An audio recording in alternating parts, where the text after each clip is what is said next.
Después es como que no sé, está raro eso, pero Sí, es difícil. Tremendo crimen. Es difícil.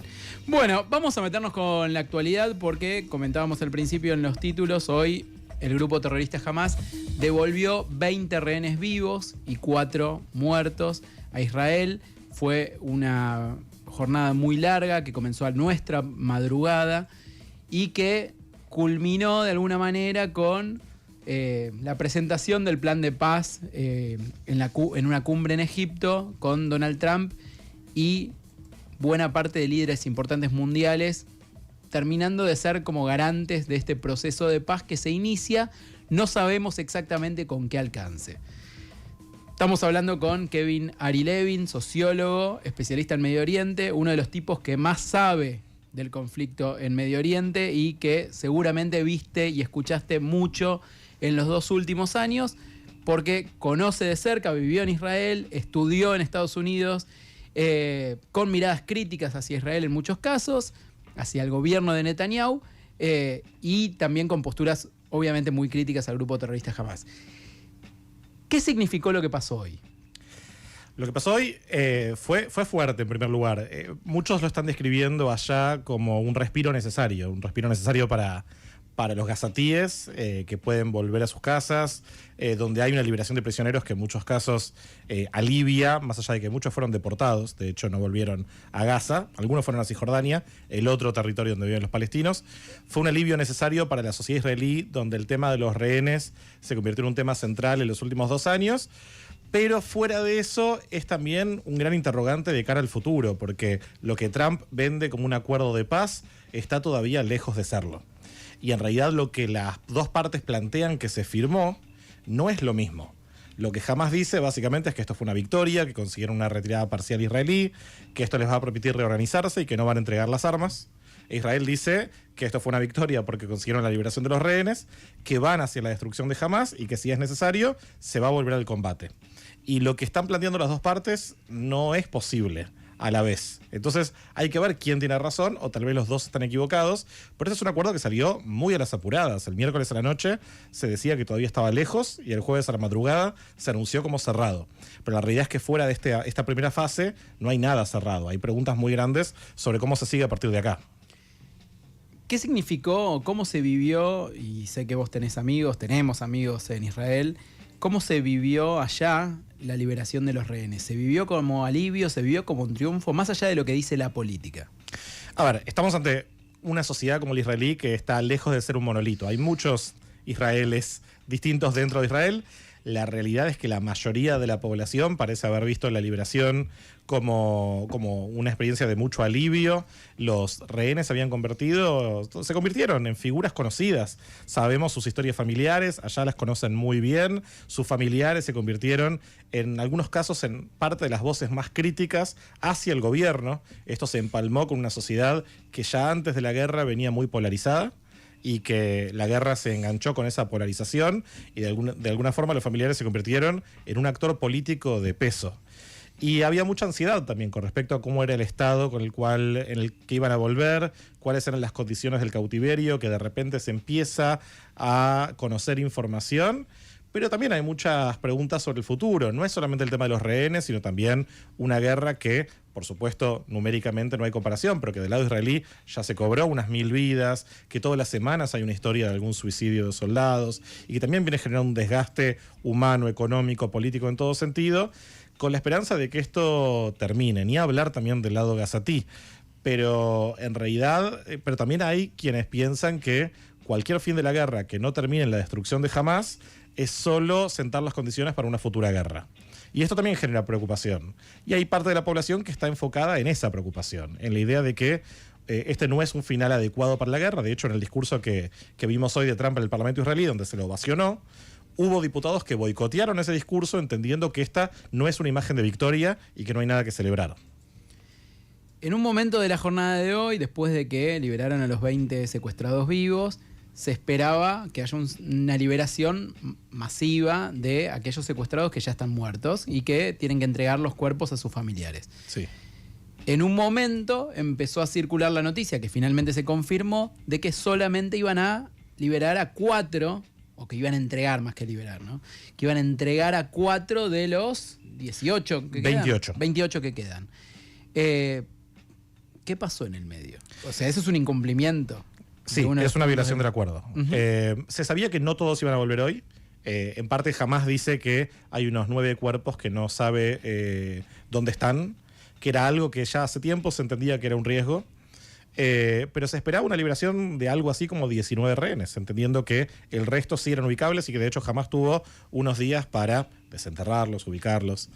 Entregó solo 4, que Hamás identificó con nombre y apellido, pero que todavía no es información oficial.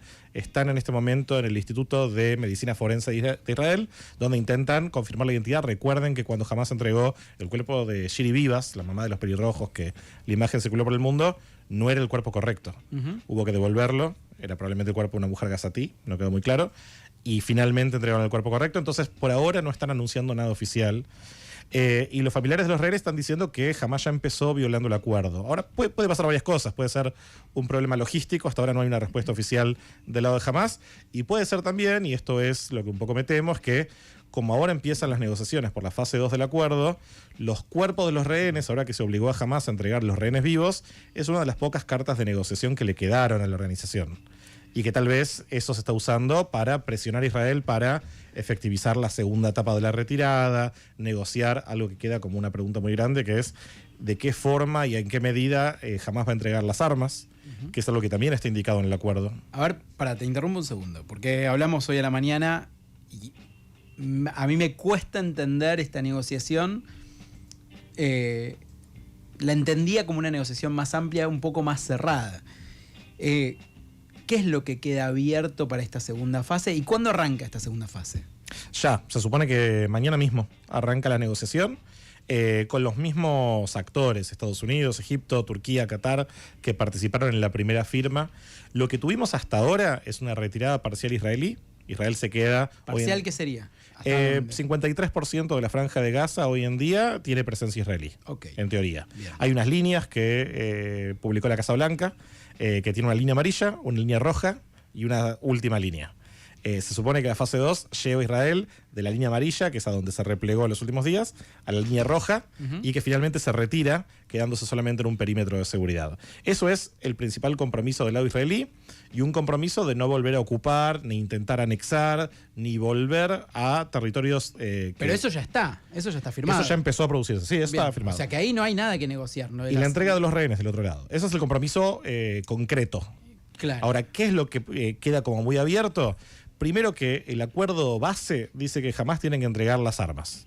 Hamás internamente dice que va a entregar las armas pesadas, RPG, lanzacohetes y qué sé yo, pero no necesariamente los rifles, revólveres y demás, que son medio parte de la identidad del grupo. De hecho, el 7 de octubre de 2023, la mayoría de las muertes fueron con rifles, no fueron con armamento pesado.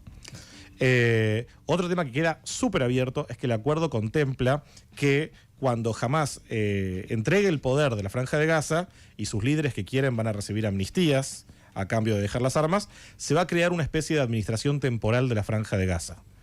Que se habla de un órgano tecnocrático, se habló de Tony Blair como el referente de esta entidad. No hay nada avanzado. El ex primer ministro británico. Sí, que fue súper aliado de Bush en la invasión de Irak. Claro. No es la persona más legitimada dentro del Medio Oriente, ni tiene tampoco un gran historial de éxitos en política exterior. Es complicado. Hamás dijo que no está dispuesto en principio a entregar el poder a nadie que no sea palestino. Esa administración se supone que es temporal. Se va a producir o va a tener lugar hasta que la Autoridad Nacional Palestina, que gobierna parte del otro territorio palestino, haga reformas que supuestamente se están coordinando con Estados Unidos y ahí va a volver a controlar la Franja de Gaza.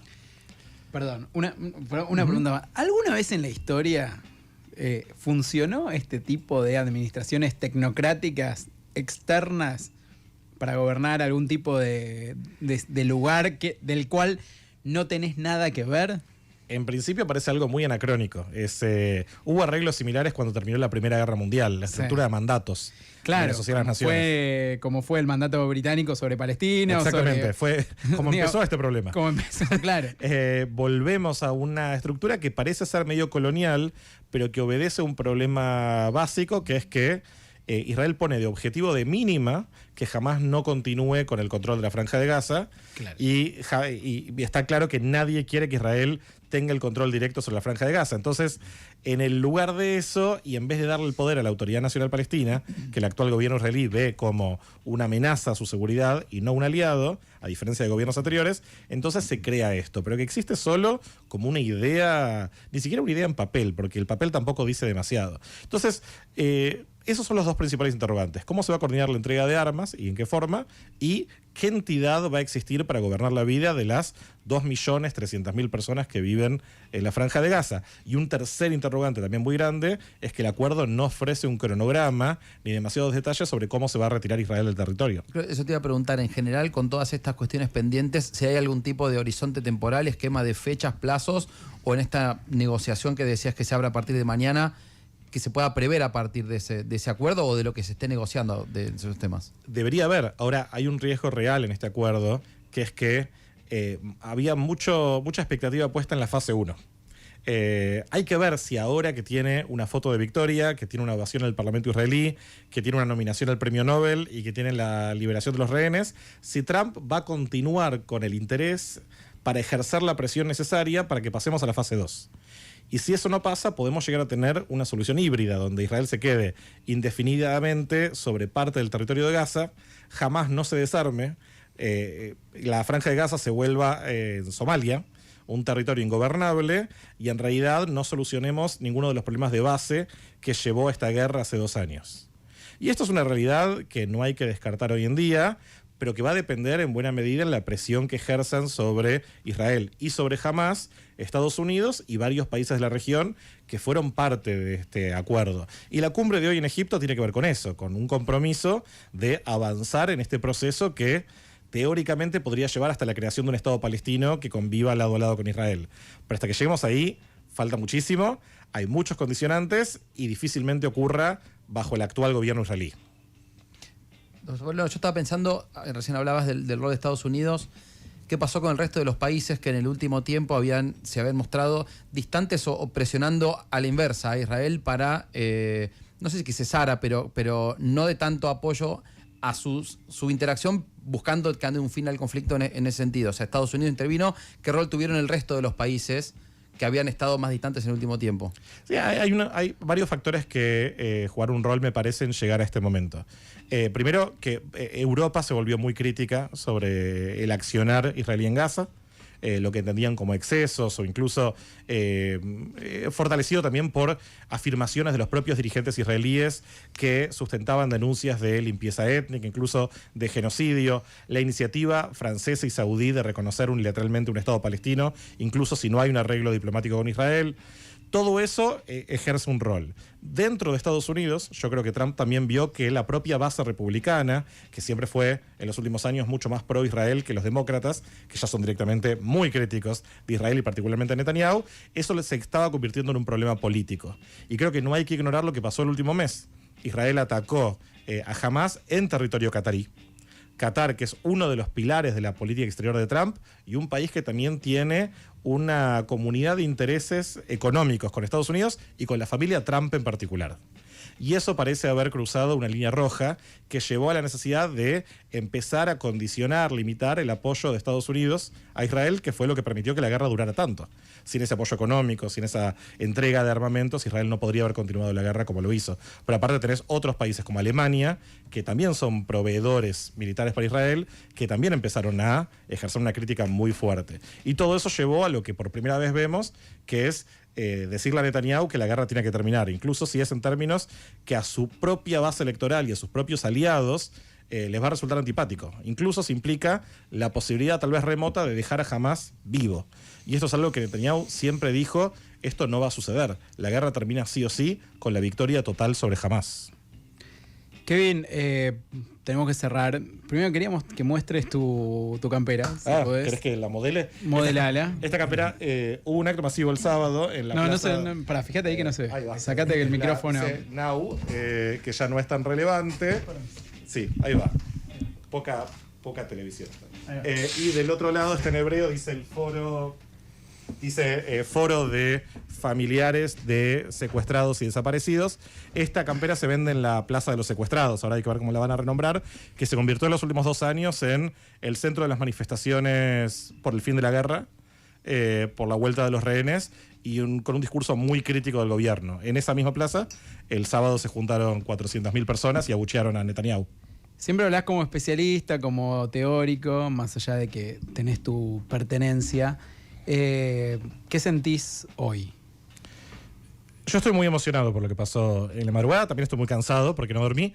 Me tocó conocer personalmente, aparte de los rehenes originales, yo viví en la zona, en un kibutz que está muy cerca de la ciudad de Rafah, enfrente de Gaza, pero del lado israelí. Y el 7 de octubre abrió una pesadilla. Una pesadilla, me parece, para todos los que estamos atravesados por lo que pasa en la zona, por cómo empezó, por la masacre, por el sufrimiento, por la incertidumbre sobre la condición de los rehenes y también por las imágenes de lo que pasaba en Gaza. Y creo que cuando uno intenta salir de las identidades tribales y ciertas afinidades ideológicas que lamentablemente caracterizan mucho como la gente ve este conflicto, y hace que mucha gente lo viva como un Boca River, la realidad es que esta pesadilla tenía que terminar. Después podemos discutir responsabilidades, podemos discutir judicialmente, jurídicamente cómo corresponde llamar a lo que pasó, pero esto tenía que terminar. Y si bien, como les decía, todavía no creo que estemos en el punto en el cual termina, hay por lo menos un respiro y una ventana que parecería empezar a acercarse hacia el final de todo esto. Y eso lo vivo con alivio y también, bueno, con la emoción de ver los reencuentros y con la esperanza de que de esto salga algo mejor, porque no podemos volver a la situación previa al 7 de octubre, ni podemos volver a la situación de los últimos 2 años que generó muchísimo sufrimiento para todos. Gracias por venir, sé que estás sin dormir, así que bueno, gracias por el aguante. Quería hacer una última reflexión, sumándome un poco a esto que vos planteás del Boca River. Lo que pasó fue muy doloroso para la comunidad, para Israel, por supuesto, para los secuestrados, para los familiares de los secuestrados, para todo Israel en general y para toda la comunidad judía del mundo.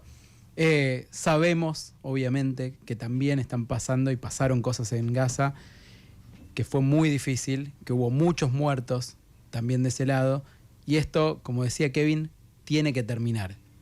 Tiene que haber paz como sea, como sea.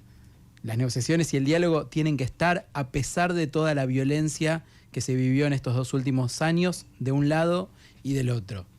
Tiene que haber paz y los líderes del mundo tienen que ayudar a la paz. Los líderes, el líder en este caso Israel, Benjamin Netanyahu, también tiene que ayudar a que se pueda abrir un proceso de paz y que el grupo terrorista Hamas también deponga las armas y que también colabore a que se termine. Viendo los comunicados que estuve viendo durante el día de hoy de Hamas, veo difícil que eso pueda pasar, porque veo que están hablando más de cómo terminar con la ocupación que en pensar en un proceso de paz que pueda llevar a una solución de 2 estados. Cuando Hamas habla de terminar con la ocupación, no está hablando de terminar con la ocupación en la franjita de Gaza, está hablando de terminar con todo Israel, con la ocupación de todo el territorio, que es un estado constituido hace 75 años y con un reclamo de soberanía sobre esa tierra que excede a esos 75 años que tiene 2000 años de historia. Dicho eso, es necesario que se pueda avanzar en un proceso de paz y que muchos depongamos ese Boca River que decía Kevin recién para poder encarar ese proceso y esa transición, que lo que todos queremos en definitiva es eso, paz. Muy lunes. 89.9. Radio con Vos. Siempre con vos. Periodismo